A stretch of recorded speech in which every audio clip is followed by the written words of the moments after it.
SPA ka kërkuar pushimin e hetimeve për 6 episode të shpërdorimit të detyrës për ish-kryebashkiakun e Kavajës Elvis Roshi për shkak të parashikimit të veprës penale.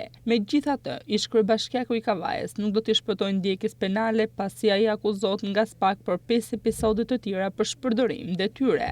Çështja ndodhet në fazën e seancës paraprake, ndërsa seanca e radhës do të mbahet me datën 28 prill. Hetimi ndaj ish-kryebashkiakut erdhi pas një kallëzimi të bërë nga kontrolli i lartë i shtetit për parregullsi në tendera gjatë periudhës së tij në krye të Bashkisë së Kavajës. Roshi u kallëzua 10 vite më parë në prokurorinë e Kavajës nga KLSH në shtator të vitit 2015, ku së bashku me 10 zyrtarë të tjerë dyshoheshin se ishin shkaktuar një dëm të madh ekonomik për 33 milion lekësh me tendrat e rekonstruksionit të qendrës së qytetit dhe ndërtimin disa rrugëve.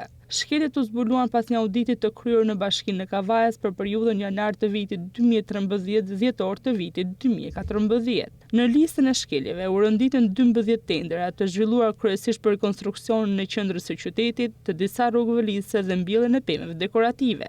Në 2 raste, KLSH-ja akuzoi Bashkinë e Kavajës se ka ndjekur standard dyfisht në vlerësimin e pjesëmarrësve në tendera duke skualifikuar operatorin me ofertën më të ulët. Për 3 tendera të tjerë u konstatua se ofertuesi me çmimin më të ulët është skualifikuar padrejtësisht si rezultati i llogaritjes së gabuar të ofertës. Çështja shkoi më pas në prokurorinë e Durrësit, e cila kërkoi ta mbyllte, por një vendim i GJK-s vitin e kaluar urdhëroi hetimin e dosjes nga SPAK.